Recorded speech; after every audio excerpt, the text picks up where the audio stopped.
Tuan-tuan dan puan-puan, tahu tak darah tinggi yang tak terkawal boleh merosakkan buah pinggang? Bila tekanan darah sentiasa tinggi, saluran darah halus dalam buah pinggang boleh terjejas. Lama-kelamaan, fungsi buah pinggang boleh semakin lemah jika tidak dikawal. Sebab itu, jangan tunggu sampai badan mula bagi lebih banyak tanda.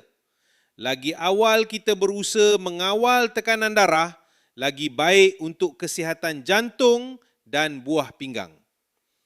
Kalau tuan-tuan dan puan-puan sedang mencari satu ikhtiar kawal darah tinggi, boleh cuba jus Ratu Pari.